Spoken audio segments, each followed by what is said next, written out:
Vamos a meternos un poquitito en la política. Saben ustedes, cierre de lista, hace días nada más, lo venía comentando Milena. Ayer, principalmente, todas las miradas estuvieron puestas a las 6 de la tarde en lo que ocurría en el Espacio Andes con la presentación oficial de candidatos del oficialismo. Hoy ocurrirá lo mismo con la oposición. Hablo de las elecciones en Corrientes. ¿Está todo definido en Corrientes? Para hablar de la actualidad política y analizar justamente esta situación, está con nosotros del otro lado, como siempre, el señor Alberto Medina Méndez. Flaco, ¿cómo te va? ¿Cómo estás? Muy buenas tardes, gracias por el tiempo. ¿Cómo va?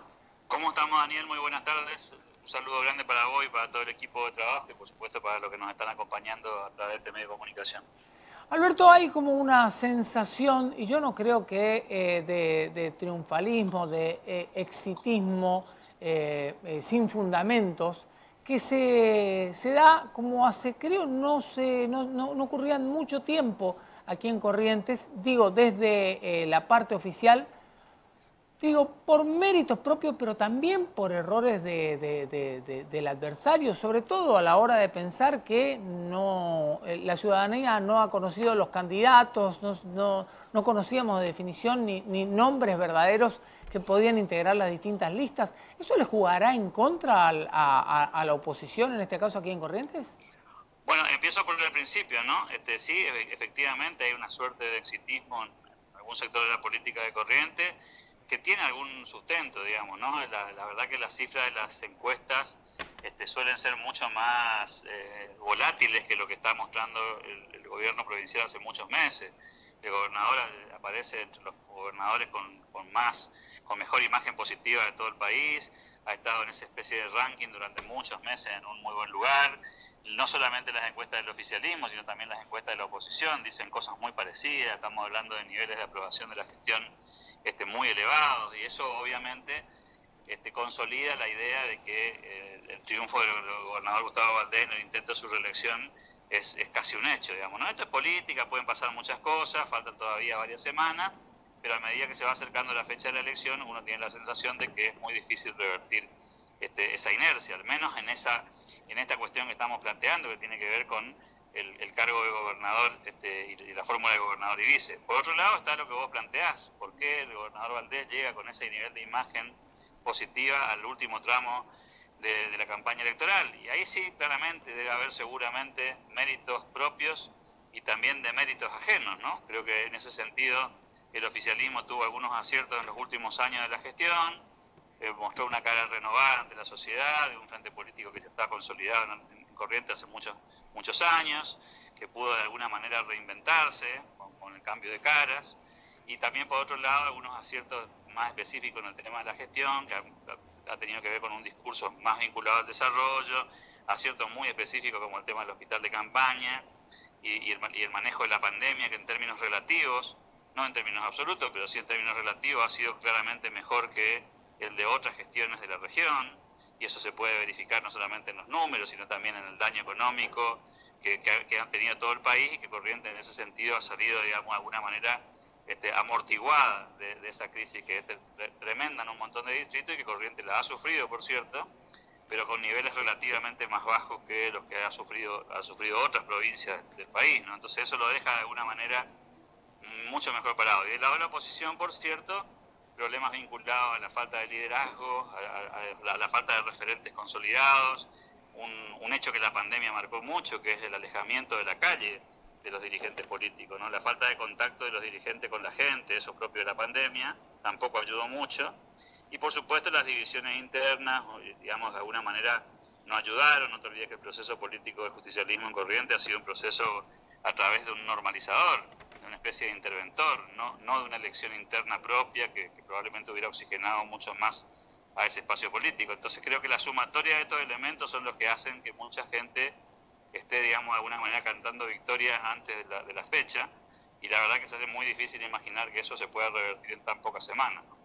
La oposición deberá, si quiere pensar en algo distinto, en una realidad distinta, y uno no, al menos yo no me atrevo a ponerle un plazo o un tiempo determinado, pero me parece que si quiere pensar en una realidad verdaderamente diferente, tiene que replantearse todo, casi todo, ¿no?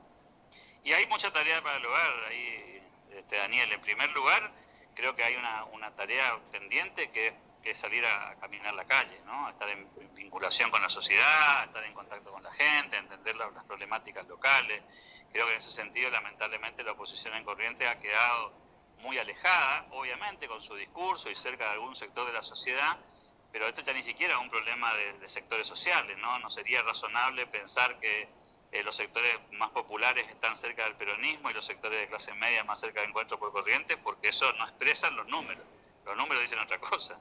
Los números dicen que Encuentro por Corrientes también es una fuerza política que ha tenido mucha llegada en los sectores más vulnerables. Y entonces la cuestión sociológica tradicional del peronismo, que es representada en los sectores más vulnerables, en el caso de Corrientes lo tiene compartido con otro espacio político, y eso significa que hay tarea pendiente para poder representar de alguna manera a esos sectores que tradicionalmente están más cerca de ese espacio político. Así que yo creo que por de pronto hay mucha tarea por hacer, creo que hay mucha tarea política por hacer. La falta de un liderazgo claro también no ayuda demasiado, y el internismo, digamos, si se quiere, demasiado exacerbado en ese espacio político, no ha ayudado a que se consolide ninguna fuerza suficiente, como que cada uno está ahí peleando sus propios espacios. No es que eso no suceda en el oficialismo, lo que pasa es que el oficialismo tiene más para repartir, y entonces obviamente se hace mucho más sencillo conformar a todos los sectores de una alianza. Cuando vos administrás el gobierno provincial, administrás más de 50 municipios de los 70 que tiene la provincia, eso se simplifica. El espacio opositor tiene mucho menos para repartir, mucho menos espacio para distribuir, y eso dificulta, por cierto, dejar contento a todos. Y esa claramente es una cuestión que van a tener que revisar si pretenden avanzar, ¿no? Lo último, Alberto, hace días en la vereda de enfrente, desde el lado oficialista, habló uno de los referentes más importantes de los últimos tiempos, sin lugar a dudas, que es Ricardo Colombi, y habló en algún momento de blindar fórmulas y de pensar de alguna manera a largo plazo, a 20 años. ¿Es una garantía este modelo desarrollista de Valdés? No, nunca es una garantía, porque la política es muy cambiante, porque las demandas de la sociedad también se modifican todo el tiempo. Yo lo que creo que tiene como mérito Encuentro por Corrientes es que ha encontrado una dinámica electoral y una forma de ganar elecciones que le resulta, ¿no? Pero también siempre va a depender de los liderazgos. Te voy a dar un caso que me parece que es la agenda que viene. El 30 de agosto Corrientes va a tener un gobernador, porque como además no hay posibilidad de segunda vuelta, porque hay solamente 2 fórmulas, vamos a tener el 29 de la noche un gobernador electo. Y si eventualmente Gustavo Valdés, como la mayoría de las encuestas lo plantean, el próximo gobernador en un segundo mandato, se va a presentar la situación de la sucesión. Es decir, se va a empezar a discutir qué viene después de Valdés, porque Valdés no puede ser electo por una tercera vez. Y entonces ahí vamos a ver si esta alianza política tiene la capacidad de sostener todos sus engranajes, de mantenerse cohesionada, de tener una sucesión hacia adelante. Mucha gente piensa que podrían volver a la figura de Ricardo Colombi, otros piensan que ese tiempo ya está superado y que hay que salir a buscar otro jugador, digamos, de características generacionales diferentes. Y ese es un debate que se va a instalar seguramente en los próximos 4 años, Daniel, y habrá que ver si ese espacio político es capaz de sostener lo que ya sostuvo una vez, digamos, ¿no?